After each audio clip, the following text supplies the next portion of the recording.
Olá, tudo bem com você? Que bom estarmos juntos no nosso encontro semanal de estudo da Palavra de Deus, o estudo da lição da Escola Sabatina, lição em dose dupla.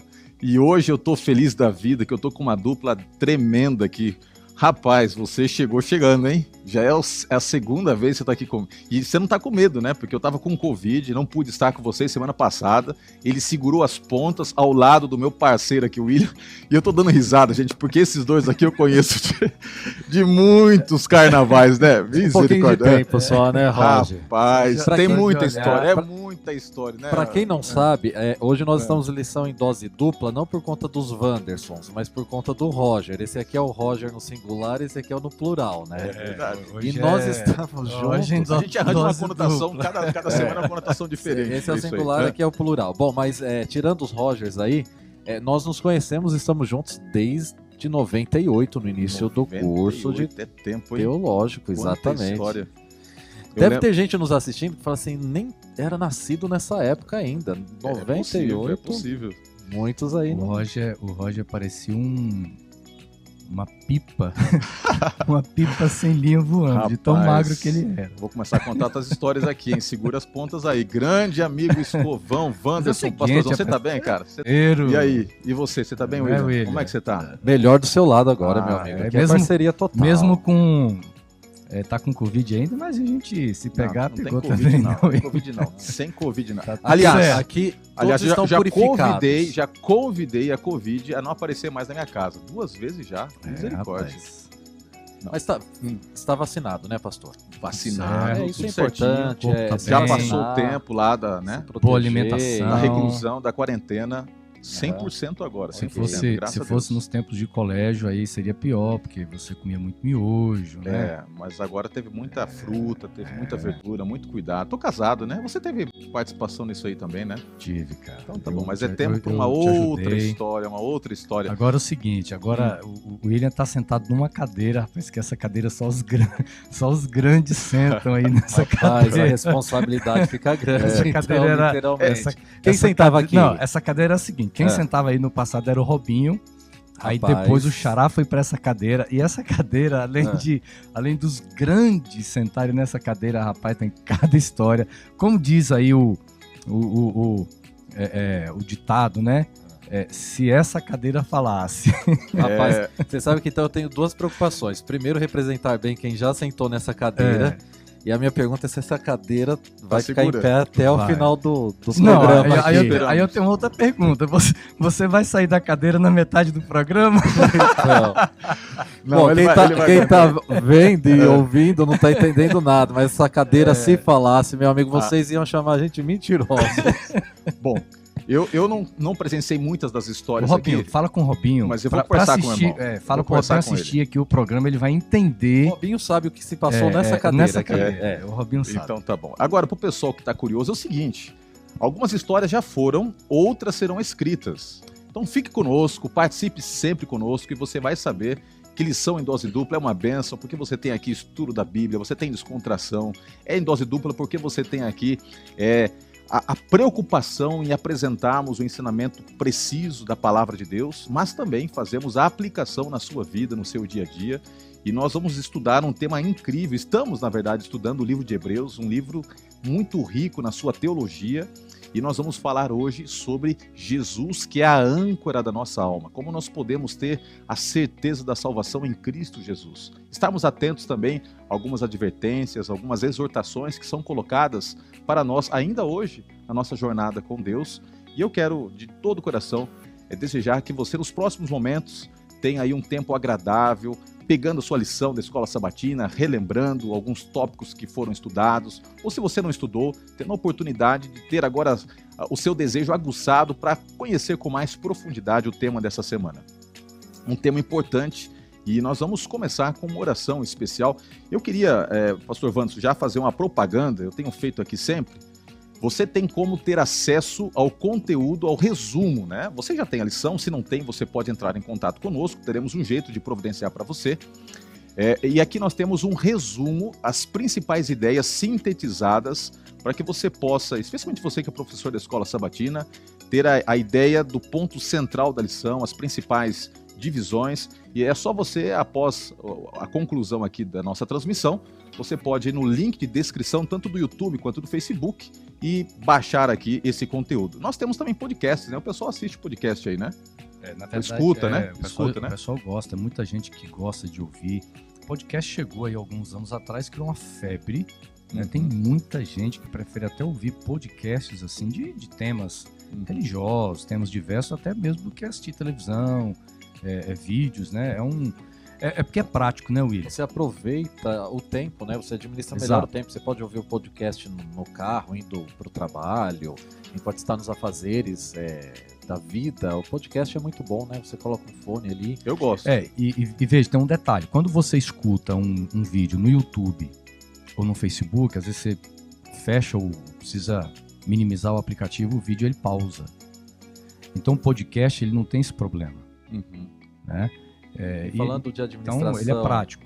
E de a área de mordomia, administrar bem os bens, é administrar bem o pacote de dados. Você ouvir um podcast, você consome bem menos dados do que um vídeo. Exato. Né? Esse você pode é baixar. William, viu? Quando sempre você tá pensando na frente. Quando você está no Wi-Fi, você pode baixar o arquivo, que ele é bem leve. Você baixa o arquivo, ele já fica ali. Depois você pode excluir também. E outra, por exemplo, sabe que eu faço comida, né? Eu também sou cozinheiro. Arrumo casa, então às vezes eu estou ali nas minhas atividades domésticas, coloco o podcast e vou ouvir o Lição em Dose Dupla. Eu já estou vendo gente digitando aí no chat, manda o seu contato pra gente contratar aí, ó. Ó, tá vendo só? Isso aí, galera. A Thelma foi esperta, né? Deu pulo do gato, né? Cara, pulo do gato. A gente faz a parceria aí, William, você que é da saúde. Pois é. Entendeu? Vamos fazer da parceria. Mas ó, pra quem não sabe, eu já peguei esse menino de botina no colégio, chapéu de palha, trabalhando. William? Não, você trabalhou lá. Eu trabalhei no jardim. Você trabalhou no jardim, você é trabalhador. Você passava pelo. Eu não sou trabalhador. Não, você também. Tá assistindo, não, é que assim, o William ele é mais elitizado, né? Então assim é um nível diferenciado. Ele já era de porta em porta. Vamos esclarecer aqui, pessoal. É o seguinte, eu trabalhava no jardim de botina, sujo, suado, na terra lá. O Roger passava pelas alamedas do colégio, todo alinhadinho, perfumado. Camisa como essa, um blazer. Você acha que eles vão acreditar nisso? É claro que eles acreditam. Entendeu? E você todo arrumadinho, estudava de manhã e eu trabalhando no jardim, eu ficava olhando assim, puxa, como eu queria ser como esse rapaz. Quando eu crescer, você como esse rapaz. Mas a vida deu os seus jeitos e a gente tá aqui contando a história, cada um na sua perspectiva, e tem testemunhas oculares aí que vão poder ratificar ou desmistificar aqui a versão do nosso amigo Escovão. Mas vamos começar aqui o nosso tema de hoje, Jesus, a âncora da alma. Nós vamos começar orando. Pastor William Roger, você pode nos conduzir em oração? Senhor nosso Deus, quão bom é este momento de amizade e ter a oportunidade dada por Ti em estudar a Tua Palavra, a Bíblia Sagrada, através deste manual de estudo, a lição da Escola Sabatina. Venha abençoar a todos aqueles que estão nos ouvindo e assistindo neste momento. Venha abençoar a cada professor de Escola Sabatina que também dirige um momento parecido com esse nas suas classes, nas igrejas locais. Unja-nos com Teu poder e isso lhe pedimos em nome de Cristo. Amém, ó Deus. Amém. Interessante que o livro de Hebreus ele vai sendo construído numa cadeia de pensamento muito interessante. Primeiro, a exaltação de Cristo, que é abordada, a supremacia dele, acima de qualquer outra pessoa, a cena do Pai reconhecendo a divindade, a grandeza do Filho. E no transcurso da narrativa do livro, você percebe que a tendência agora, no livro de Hebreus, é caminhar para um destaque ao sacerdócio de Cristo Jesus. E enquanto está sendo feita a abordagem do sacerdócio de Cristo, é meio que aberto um parênteses neste que foi provavelmente um sermão, né, do apóstolo Paulo, transcrito e nós temos como um livro, e ele abre um parênteses para falar de um tema muito importante, que é a segurança da salvação que nós podemos ter em Cristo Jesus. E ao abrir esse parênteses, ele também aborda o fato de que algumas pessoas estavam perdendo essa segurança, algumas pessoas estavam ficando pelo caminho devido aos problemas, às dificuldades que estavam passando, enfrentando. E eu não sei qual é a sua situação interior nesse momento, se você está seguro ou segura da salvação em Cristo Jesus, mas a verdade é que talvez possamos ser confrontados com situações que nos levem a questionar: será que eu realmente estou salvo? Será que essa salvação realmente é significativa na minha vida? Quero convidar você a ler comigo o livro de Hebreus, capítulo 6, verso 19 e 20. Eu vou pedir para o pastor Wanderson ler para nós, é o tema principal aqui, é o texto principal da lição. Leia para nós, pastor Wanderson. Vamos ler Hebreus, capítulo 6, 19, os versos 19 e 20, dizem assim: temos esta esperança por âncora da alma, segura e firme, e que entra no santuário que fica atrás do véu, onde Jesus, como precursor, entrou por nós, tendo se tornado sumo sacerdote para sempre, segundo a ordem de Melquisedeque. Olha que interessante, a lição aqui coloca, né, esse texto como sendo o verso principal, porque esse texto nos diz que Jesus ele deve ser a nossa segurança. E eu confesso a vocês que na minha caminhada com Cristo, algumas vezes já me senti sim inseguro. Já questionei o fato de me sentir salvo ou não. E eu sei que isso, na verdade, acontece no coração de muita gente. Mas eu quero apresentar para você uma boa notícia. Nós vamos aqui conversar sobre uma notícia maravilhosa de que Jesus, ele é a âncora. Eu estava conversando com o pastor William e ele colocou uma coisa interessante, né? Ele fez uma analogia aqui com relação à âncora. Eu gostei disso. Fala um pouquinho pro pessoal. Por que Jesus é a âncora? Sim. O título da lição ele é bem interessante, né? Jesus, a âncora da alma. Quando nós estamos no mar e ali nós percebemos que as embarcações elas precisam de uma âncora, porque se elas não estiverem ancoradas, elas vão ser levadas por qualquer vento, qualquer maré, qualquer tempestade. Agora, o barco ancorado não quer dizer que ele fica imóvel. O seu movimento depende do comprimento da corda e da âncora. E às vezes se precisa até dar corda para não estourar, né? Ou seja, ou você diminui a corda para se afastar de algum rochedo e assim por diante. Mas de qualquer forma existe movimento, mas está ali, no mesmo lugar. Lógico que na jornada cristã, você sabe que todos nós temos ali conflitos, né? Todos nós passamos por altos e baixos na jornada cristã. O assunto de Hebreus, capítulo 6, 19 e 20, não é você muitas vezes questionar a Deus no momento de dor, porque Jó questionou a Deus. Não quer dizer você questionar os planos de Deus e falar, Senhor, o que o Senhor espera de mim? Eu não estou entendendo. Podemos imaginar muitas vezes Daniel tentando entender as coisas, José tentando entender as coisas mediante estarem como cativos, mas Deus nunca deixa o seu povo sem revelação. Então estar ancorado em Cristo Jesus é exatamente o exercício da fé no movimento de um ser que está sendo restaurado dia a dia. E isso é um outro assunto, mas só abrindo parênteses, é o processo de santificação, que é diário, é constante, e que está junto com a justificação, está junto com a graça. Então, agora fechando parênteses, então estar ancorado em Cristo Jesus é exatamente estar firme nele, sabendo que nos temporais da vida, muitas vezes nós seremos balançados, mas não abandonados, né? É interessante, né? Em Cristo se completa todas as coisas. Porque quando você fala, e o texto centraliza, Cristo é o centro, ele é essa âncora. Vamos voltar um pouquinho no Antigo Testamento. Nós tínhamos as principais figuras. Você tem o rei e você tinha um sumo sacerdote. Rei e sumo sacerdote. Eles eram âncoras. O rei ele precisava ser a âncora como líder do povo. Davi, por exemplo, Salomão. É claro que alguns reis do norte, do reino do norte, Israel, do sul, se apostataram. Eles perderam essa referência de serem líderes segundo o coração de Deus. Mas também o sumo sacerdote. O texto bíblico, Paulo, quando ele fala sobre Jesus, ele termina trazendo aquele tempo que a gente já estudou. Segundo a ordem de Melquisedeque. Por que se completa tudo em Cristo? Porque Cristo ele se completa como ele aparece agora, âncora, sendo rei e o sacerdote. Rei e sacerdote. Tudo se completa nele. A nossa vida está centrada em Cristo, né? Nossa vida só faz sentido, a nossa caminhada cristã, se ele for realmente a âncora da nossa alma. Acontece que a nossa vida, ela não acontece de uma maneira estática com Jesus. Alguns acham que depois da conversão, quando começam a caminhar com Deus, a vida ela vai seguir numa constante, sem nenhum tipo de oscilação, e não é assim. Não foi e não será. cada um escreve a vida de uma forma diferente, as oscilações, elas acontecem, nossa vida é feita de altos e baixos, e não era diferente a realidade dos cristãos hebreus que estavam recebendo, em primeira instância, como público-alvo, este sermão, esta mensagem. Paulo tinha uma preocupação com este grupo especial, porque a experiência da salvação talvez não estava sendo bem digerida como deveria. Eles não estavam entendendo como interagir com essa flexibilização que existe na nossa caminhada com Deus. Então, nesse aspecto, quando nós pegamos aqui o verso para memorizar, essa pausa ela é dada exatamente porque estar centrado em Cristo é uma questão de decisão. Entendemos bem que o sacerdócio ele existe para todas as divindades. Na idolatria existe sacerdócio.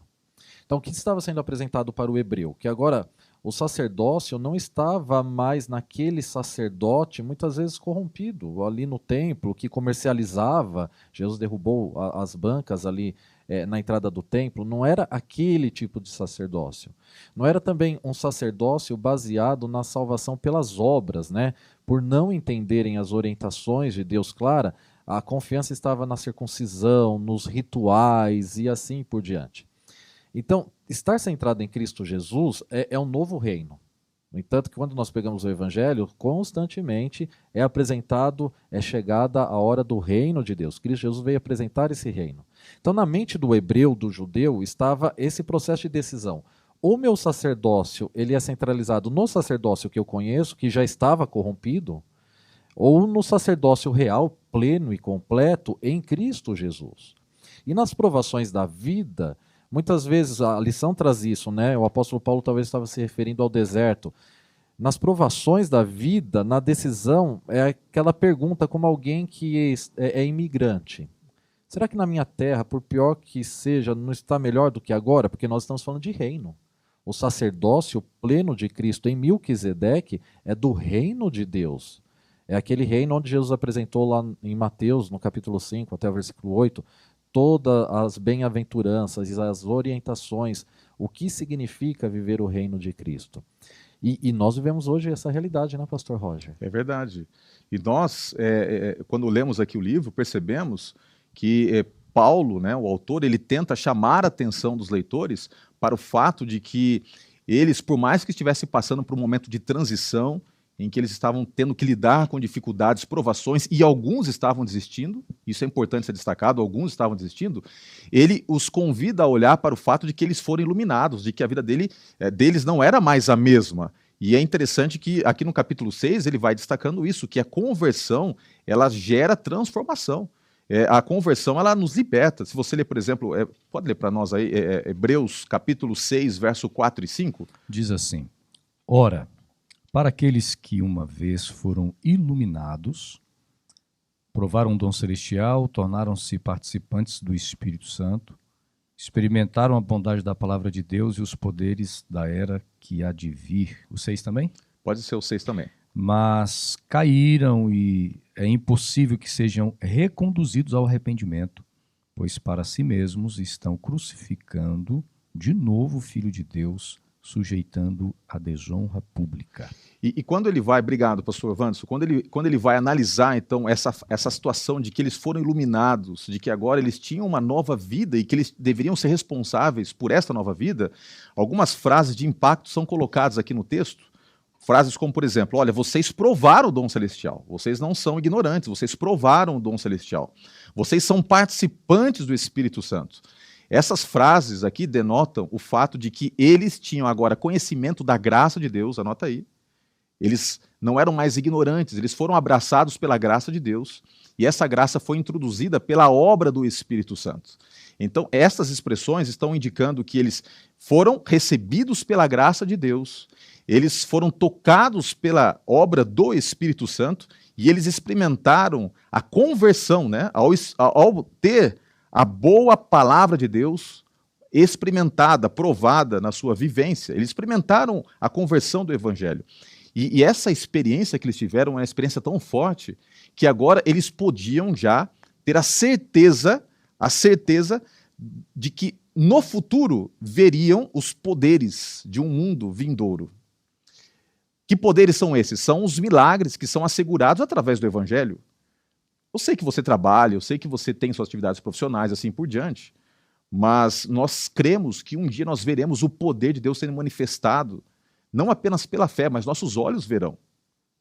Que coisas nós veremos? Que eu creio, e eu espero que você também creia, nós veremos a ressurreição.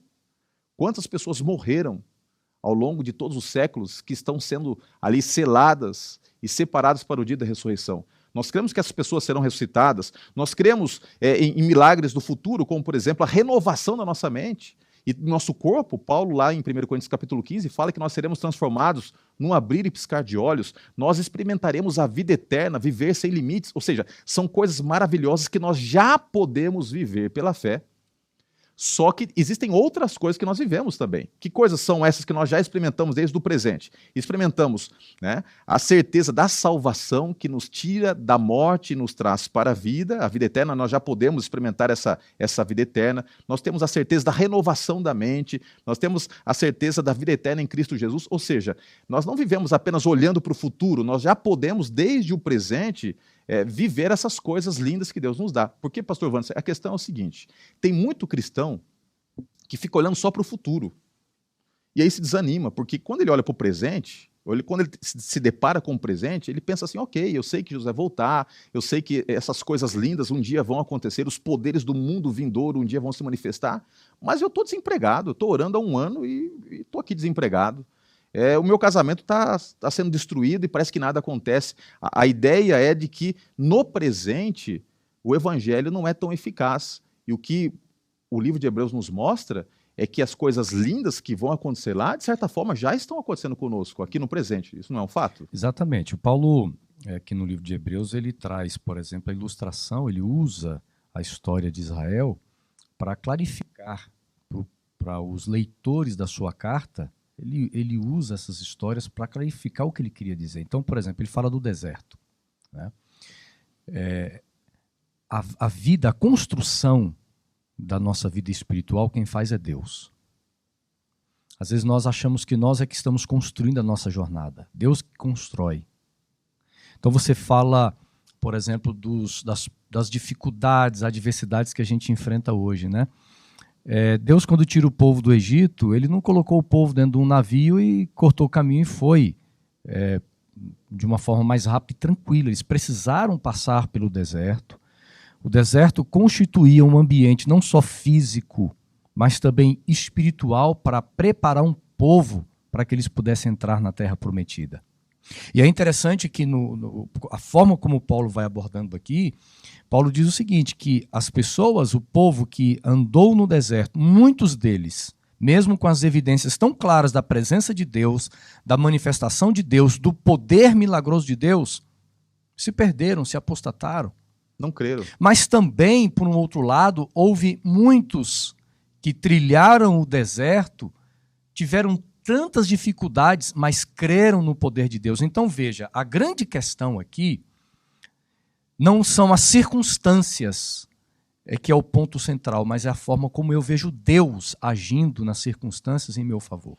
E tem um outro ponto também, pastor Willi, que eu fico pensando aqui, é que nessa analogia que o texto bíblico nos apresenta, as evidências de uma intervenção sobrenatural não necessariamente são uma base segura para que eu possa depositar a minha fé e a minha experiência da salvação nestas.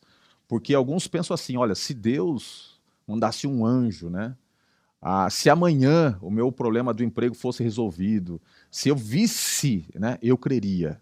Mas o que Paulo está dizendo é que muitos no passado, mesmo vendo, né, aquela coluna de fogo que se colocava sobre o acampamento à noite, aquela nuvem sobrenatural que fazia com que eles ficassem como que num ambiente de ar-condicionado durante o dia, água saindo da rocha, o mar se abrindo, o pão caindo do céu. Olha, Deus livrando o povo dos inimigos. Eles praticamente não viviam pela fé, né? Eles viviam pelo que viam. E ainda assim escolheram ficar pelo caminho. Então, é um perigo quando alguém coloca a experiência religiosa dela como sendo dependente das evidências, né? Sim, plenamente, porque Deus ele não está preso às circunstâncias. E qual é a grande diferença entre o Deus verdadeiro e as idolatrias e os outros deuses? É que os outros deuses estão ao nosso serviço. E a palavra de Deus nos deixa claro que nós somos servos de Deus. Então, nesse processo de serviço a Deus, exige confiança, pois o nosso Senhor, ele não é um Senhor mau. Nós não vivemos uma escravidão. O serviço da mordomia, ele é relacional, é de amizade, é de amor. E confiar não é simples. Por que confiar não é simples? Porque você depende da ação de um terceiro. E por conta do pecado, o egoísmo, ou seja, o ego em primeiro lugar, eu quero solucionar os meus próprios problemas, é muito mais fácil. E é por isso que muitas vezes as pessoas se afastam de Deus. Então, o princípio da fé é confiança. E confiança é saber que vem. Existem lindas histórias de sermão que nós ouvimos por aí, mas uma que me marcou muito, e geralmente a gente usa, é de uma certa aeronave passando por uma turbulência muito grande, aquela turbulência em que faz cair as máscaras de oxigênio, e diz que havia um garoto só naquela aeronave, né? E as pessoas estavam já desesperadas, os comissários de bordo também agitados, e aquela criança estava calma e tranquila no seu assento, olhando pela janela ali fora. E diz que alguém chegou e questionou essa criança, mas por que você não está assustado? As máscaras caíram, você precisa colocar a máscara, precisa de ajuda. E diz que aquela criança respondeu, não, calma, podem ficar tranquilos. Mas por que você está tranquilo e pede para nós ficarmos tranquilos? É porque quem está pilotando o avião é o meu pai. Então, essa é a grande questão do desenvolvimento da fé. Envolve paciência também, quer dizer, confiança é o primeiro processo. Mas o resultado é a paciência. Você tem que esperar porque você sabe que os planos de Deus são maiores e melhores. Então, resumindo, o grande problema do povo no deserto, que o apóstolo Paulo está aplicando aqui aos hebreus, que alcança todos nós, é exatamente esse processo da fé. Nós temos um sumo sacerdote que no processo da salvação, ele já está no lugar santíssimo, ou seja, o sacrifício já foi feito. Agora já estamos próximos da expiação. E quando nós estudamos o ritual do santuário, a expiação era a celebração de um período de pecado. Né? Sabemos os dois, do bode de Azazel, que era deixado no deserto, do cordeiro, mas, ou seja, o dia da expiação era o dia de celebração, era o dia de festa. Então, quando o apóstolo Paulo diz, olha, deixa eu voltar aqui ao texto para memorizar, aqui, ó, Hebreus 6, 19, 20, olha, temos esta esperança por âncora da nossa alma, ou seja, da nossa vida, segura e firme, que entra no santuário que fica atrás do véu. Então, quando a gente entende que Jesus já está atrás do véu, nós estamos próximos da celebração de uma nova vida. Você falou daquele piscar, né? Ou seja, tudo vai ser feito novo. Só que até esse dia, eu preciso ter paciência. Se eu não tiver paciência, eu vou querer resolver as coisas do meu jeito. E ao tentar resolver as coisas do meu jeito, eu posso me afastar dessa coluna de fogo durante a noite, dessa nuvem que nos acompanha durante o dia, mas que na nossa visão muitas vezes não é o tudo. Né? Pastor Roger, deixa eu só completar aqui. O texto do verso 4, capítulo 6, 4 fala, né? Para aqueles que uma vez foram iluminados, provaram o dom celestial. Você colocou a questão para o William sobre essa busca, essa questão da superficialidade, às vezes, da fé ou da religião, ela às vezes se torna o centro. Isso é um grande perigo.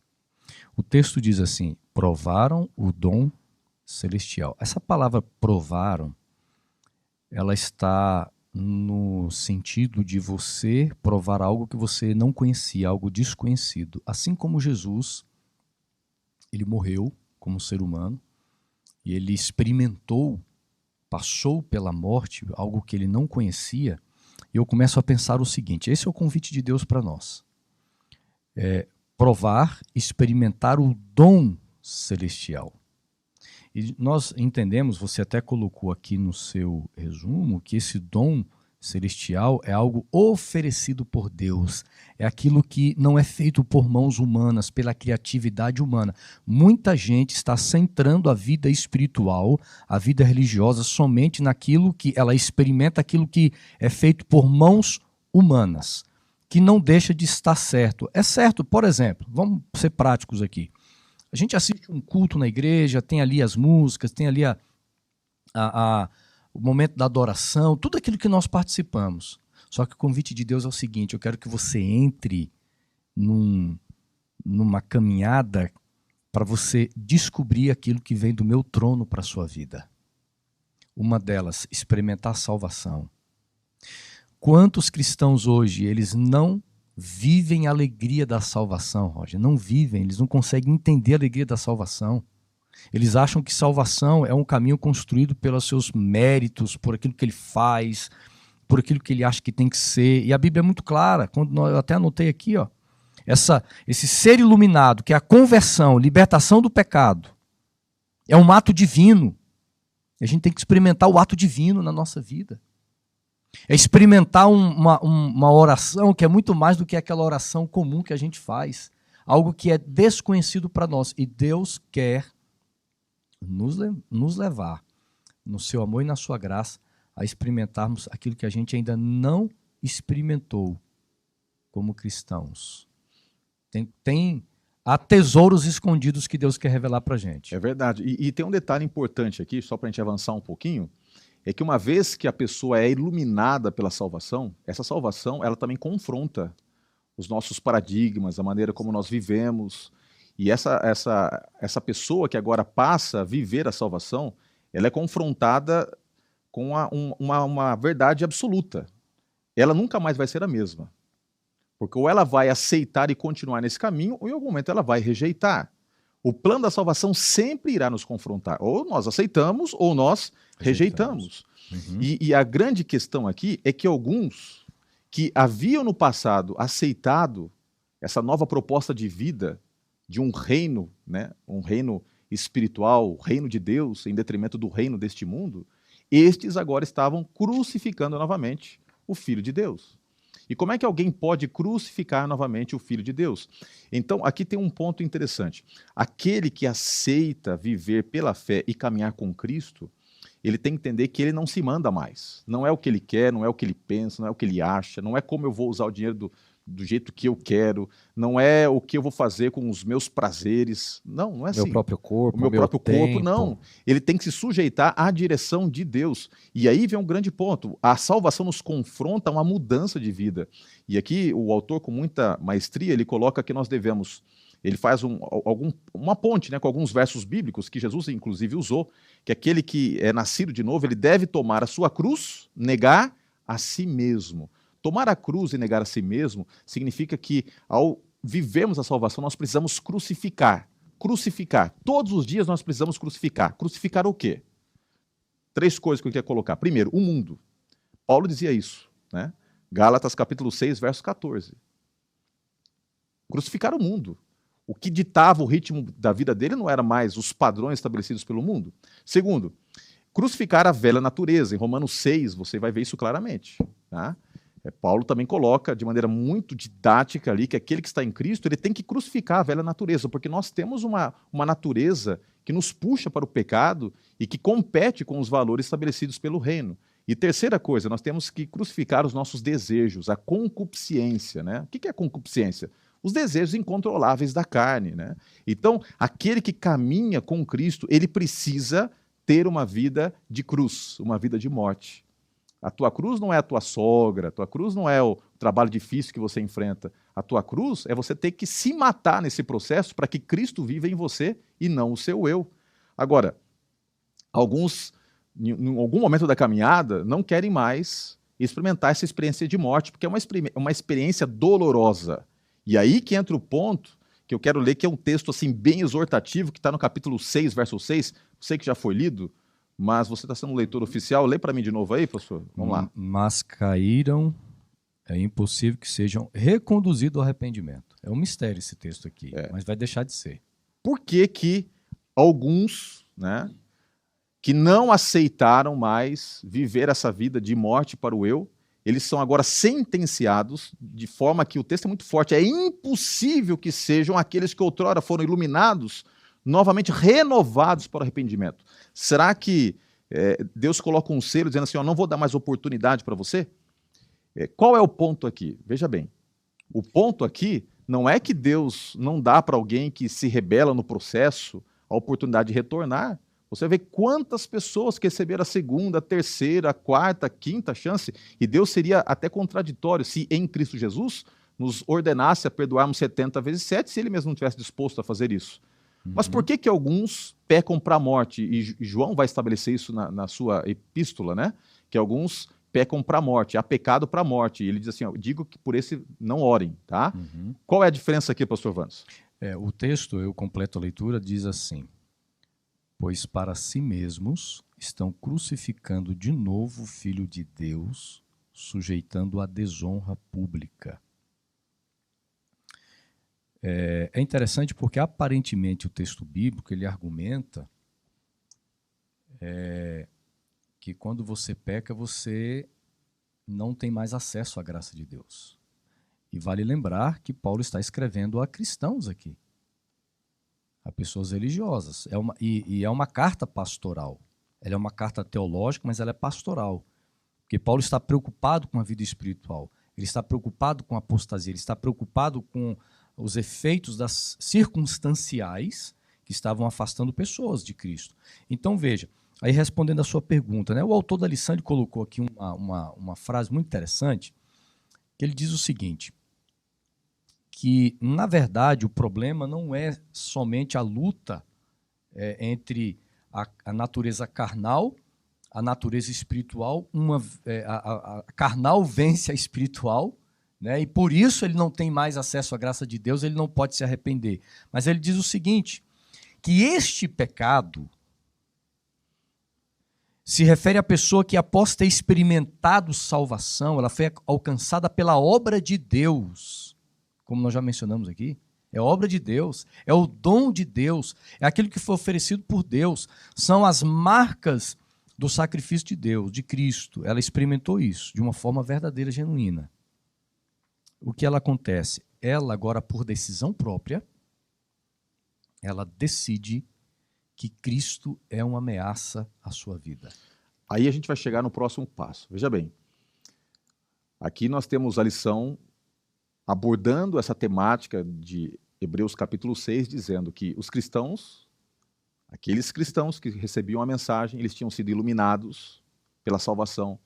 Eles são confrontados com a necessidade de uma mudança de vida, mas alguns estavam recebendo a sentença, não de salvação, mas a sentença de perdição. E aí a gente vai entender o porquê Paulo diz aqui, porque eles mesmos estão, porque para si mesmos estão crucificando de novo Jesus. Que crucificação é essa? Que morte é essa? É a morte do relacionamento, é um rompimento decidido. Absoluto, né? Absoluto. E aí o texto que talvez complete bem a ideia está no capítulo 10, verso 26. E eu gosto de uma palavra que aparece lá, porque se deliberadamente... O que é fazer algo deliberado?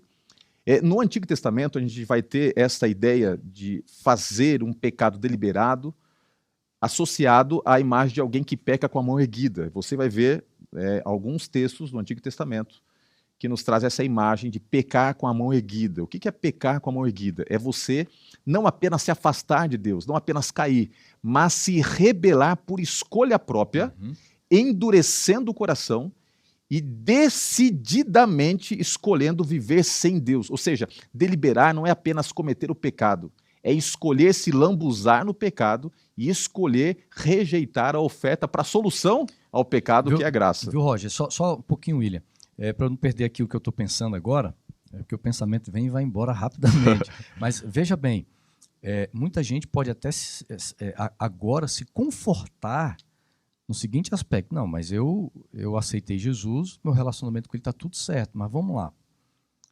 Todo indivíduo que ele parte do seu coração, da sua mente, de que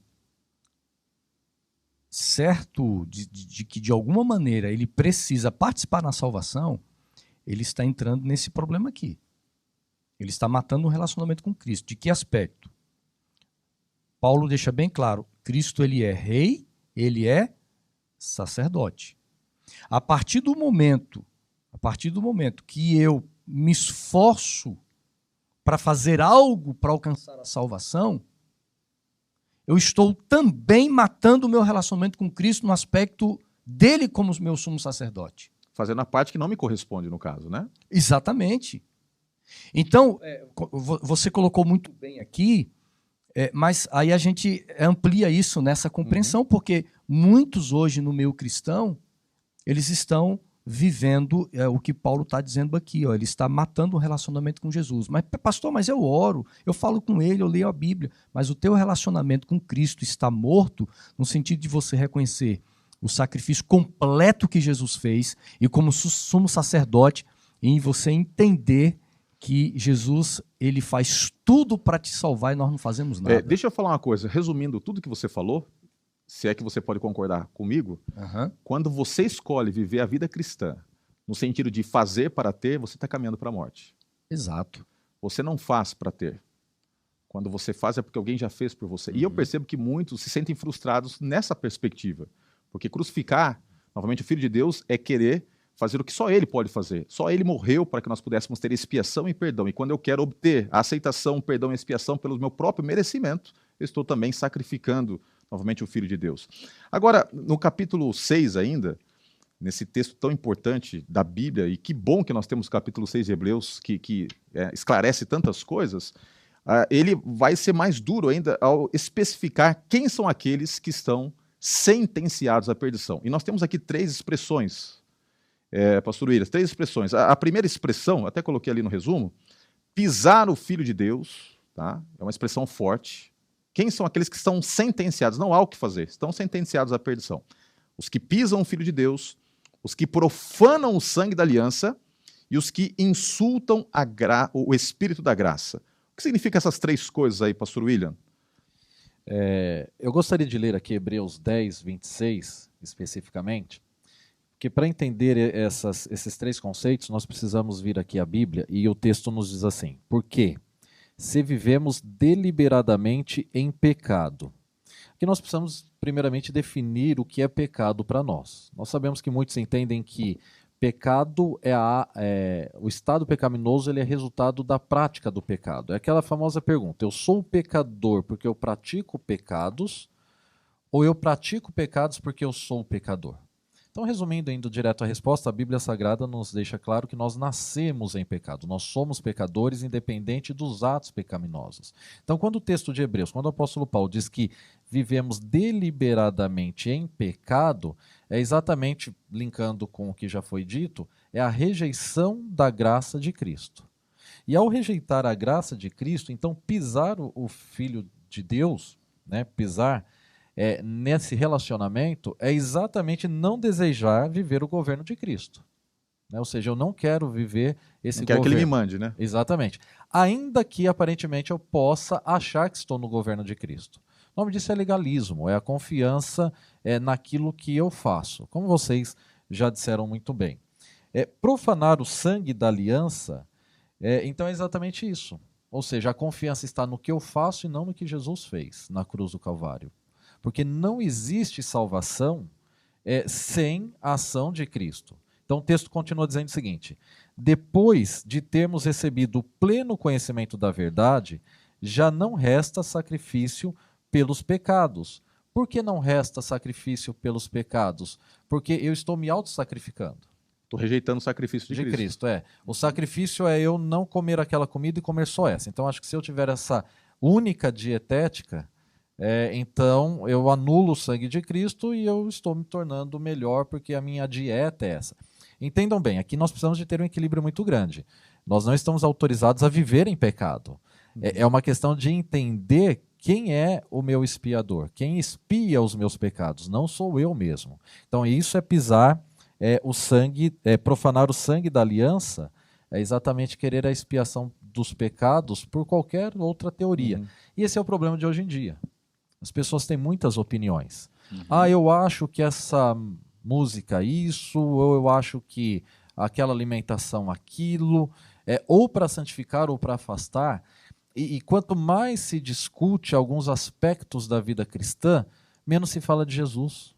Menos focamos em Jesus e ficamos focados na prática de algumas coisas, em práticas resultantes de opiniões pessoais, onde Jesus não é levado em conta. O que Jesus disse sobre isso? E naquele contexto, é possível que alguns estivessem até voltando a a prática de sacrifícios no templo, porque o que tudo indica, o Sim. contexto do livro de Hebreus nos dá a ideia de que o templo ainda estava em pé.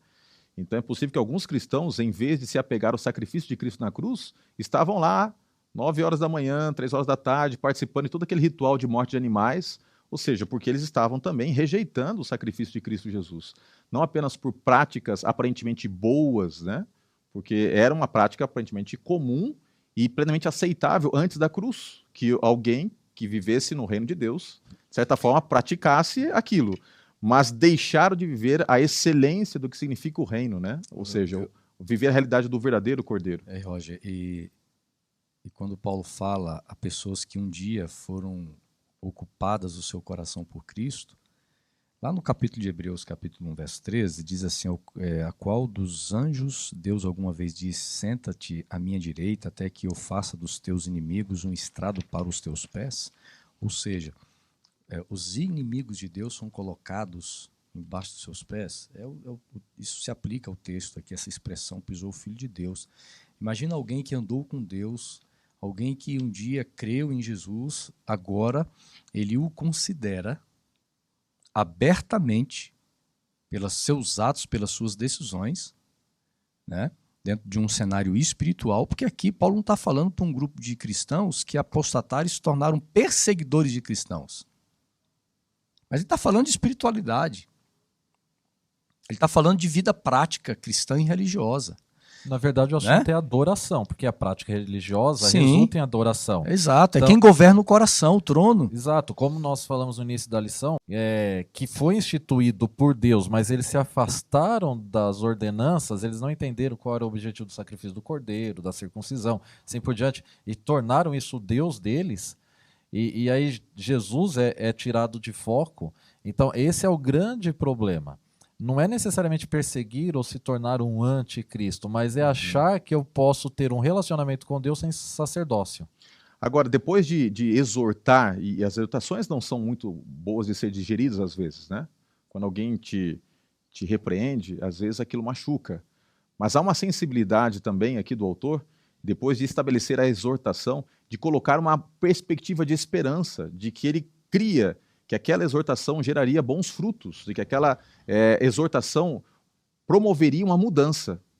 E é por isso que ele vai agora dizer da importância deles estarem firmados em Jesus.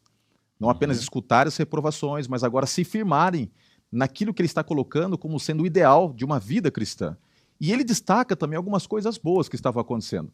E nós temos aqui praticamente no texto de Hebreus 6, verso 10 até o 12, 4 coisas que são importantes para aquele que quer se firmar em Cristo Jesus, se firmar na salvação. Primeiro, o amor, viver o amor. Não adianta nada a religiosidade se não há amor de verdade.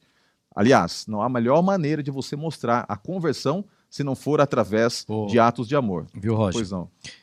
Como nós somos tolos, ignorantes, por isso que a Bíblia fala que para a gente entender as coisas espirituais precisa ser espiritualmente, não pode ser de forma carnal com a mente finita que nós temos, porque dentro da nossa mente, gente, Deus não cabe aqui dentro, né?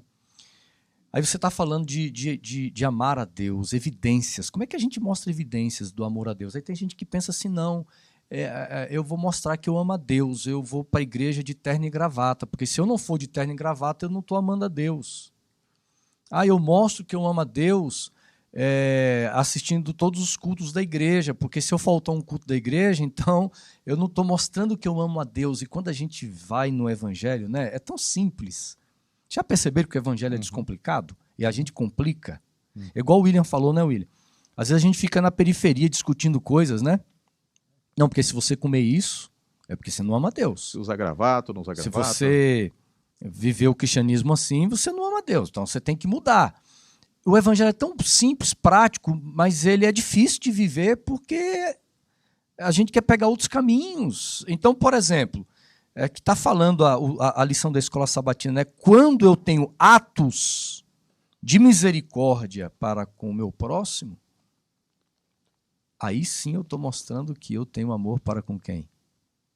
Aí sim eu consigo mostrar que eu amo a Deus. Isso é um ponto que a lição traz aqui para nós. E é por isso que nós podemos nos firmar na salvação quando nós vivemos essa realidade do amor de Deus. Porque o amor não é fabricado, ele não é produzido de maneira artificial. Ele é uma resposta. O verdadeiro amor nada mais é do que Deus trabalhando em você e por intermédio de você. E aqui o texto, se você puder ler para mim, pastor William, Hebreus 6, verso 10 até o 12, ele vai colocar 4 coisas. Eu vou só antecipar rapidamente. Ele vai falar sobre o amor, a importância de você viver de maneira prática o amor. Vai falar da importância da perseverança, porque a vida cristã é assim. Às vezes dá vontade de desanimar, mas você tem que continuar firmado em Jesus. Terceiro ponto, vai falar da diligência, não há espaço para preguiça. Você tem que estar sempre operante nesse processo de ter uma nova vida, buscando a salvação de outros, trabalhando por outros e, por fim, da imitação. Em vez de você tirar o seu foco olhando para coisas que são periféricas, olhe para aquilo que é importante.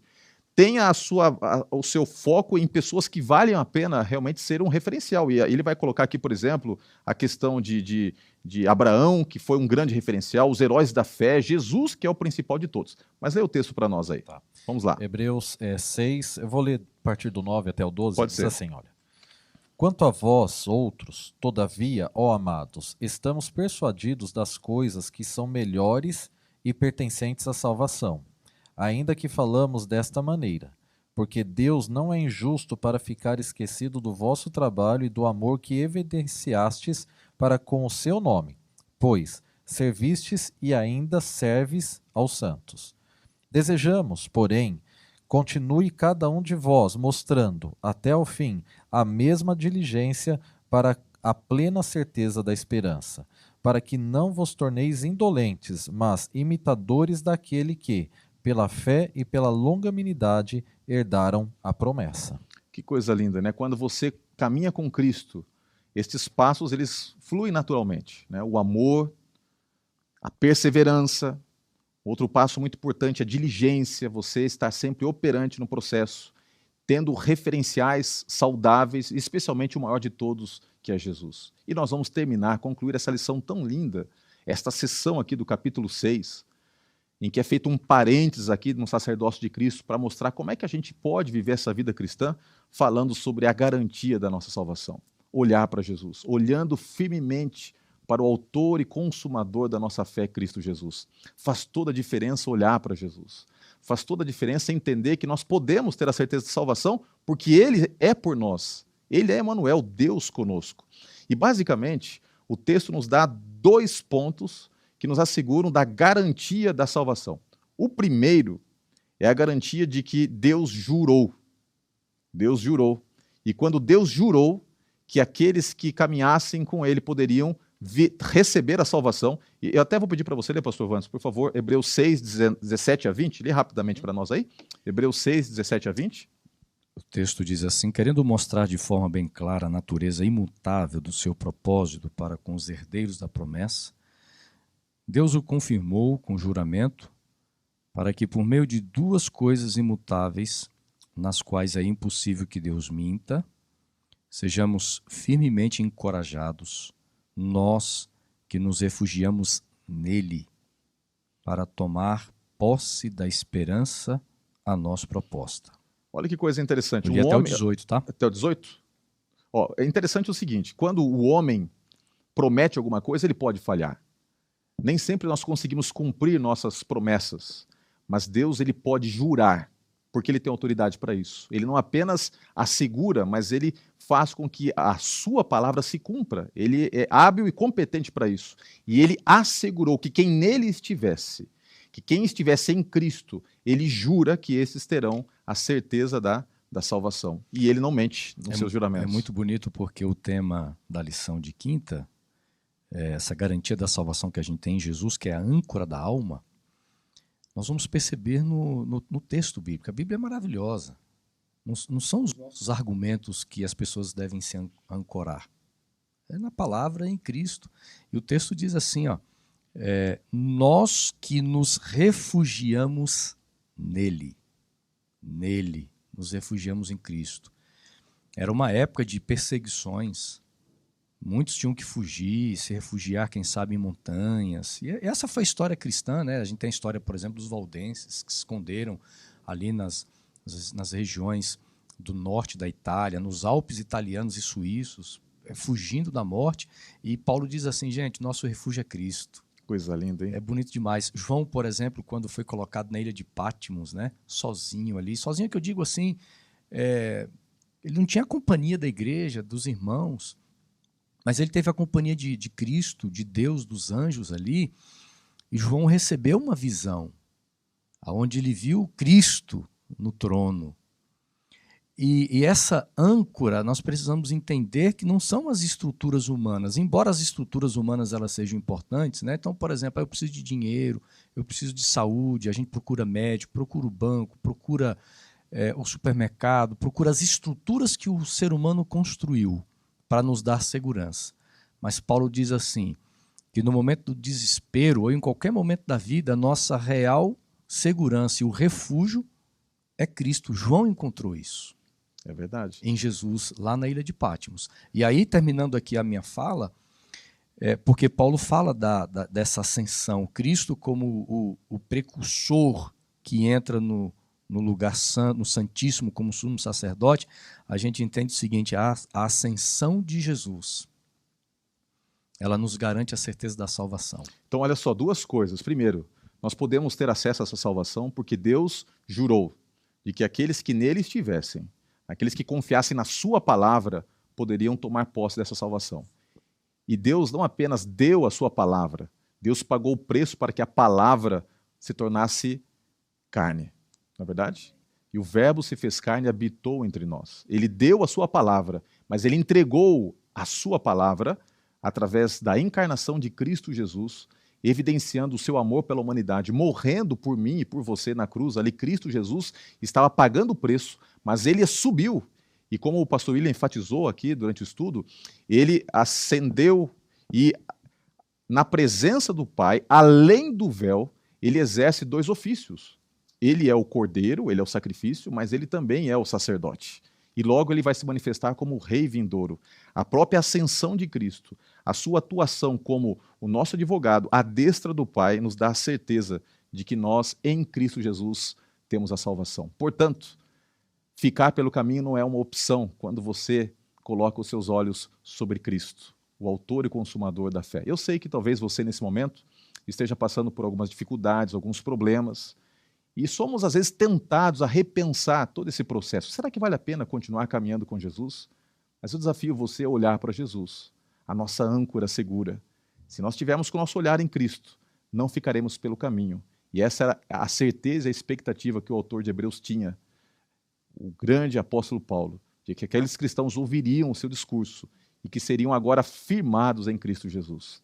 Eu quero, nesse momento, orar por você. Na verdade, vou pedir para o pastor William fazer uma oração especial. Nosso tempo já foi.